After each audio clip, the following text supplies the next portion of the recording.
पुण्यार्थी आनंद करता है। सुमना देवी की कथा स्थान जेतवन। प्राचीन काल की बात है।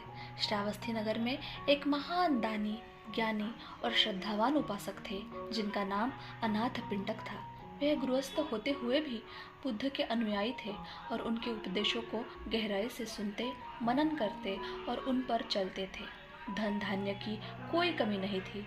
उनका घर वैभव से भरा हुआ था और समाज में उन्हें सम्मान प्राप्त था। अनाथ पिंडक की एक पुत्री थी जिसका नाम सुमना था।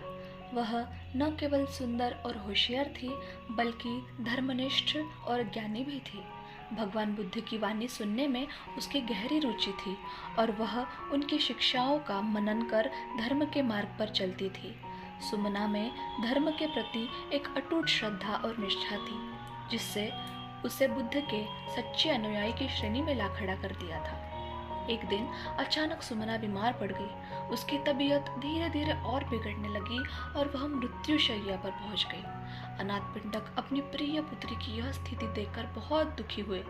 उन्होंने अपनी पुत्री के पास जाकर उसे सांत्वना देने की कोशिश की, परंतु सुमना ने उसे प्रेम और शांति भरी दृष्टि से देखा और उन्हें भाई कहकर पुकारा। यह सुनकर अनाथ पिंडक और अधिक चिंतित हो गए।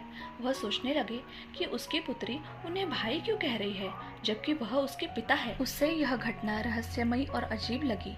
इस अजीबोगरीब स्थिति का उत्तर पाने के लिए अनाथ पिंडक तथागत बुद्ध के पास जेतवन गए, जहाँ वे उस समय विहार कर रहे थे। उन्होंने भगवान बुद्ध के चरणों में नमन किया और अपनी समस्या उनके सामने रखी।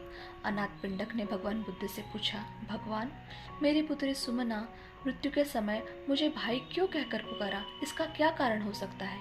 भगवान बुद्ध ने उन्हें शांत स्वर में समझाया, तुम्हारी पुत्री सुमना अत्यंत धर्मनिष्ठ थी। उसके राग, द्वेष और मोह समाप्त हो चुके थे। उसके क्लेश और उपक्लेश मिट चुके थे।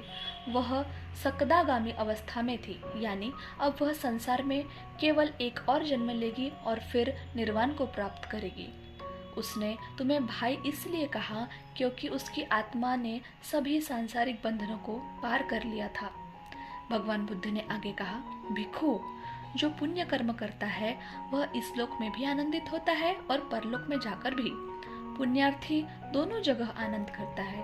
उसने जीवन में जो पुण्य किए होते हैं उनका स्मरण कर वह आनंदित होता है और जब वह सुगति को प्राप्त होता है तो उसका आनंद और भी बढ़ जाता है। इस पर भगवान बुद्ध ने यह गाथा कही, इध नंदति पेच्छ नंदति कत्त पुय्यो उभयत्थ नंदति पुय्यो में कत्तति नंदति भियो नंदति सुगति गतो। इसका अर्थ, पुण्यार्थी इस लोक में भी आनंद करता है और परलोक में जाकर भी। वह अपने किए गए पुण्यों को स्मरण कर आनंदित होता है और सुगति को प्राप्त होकर और भी अधिक आनंदित होता है।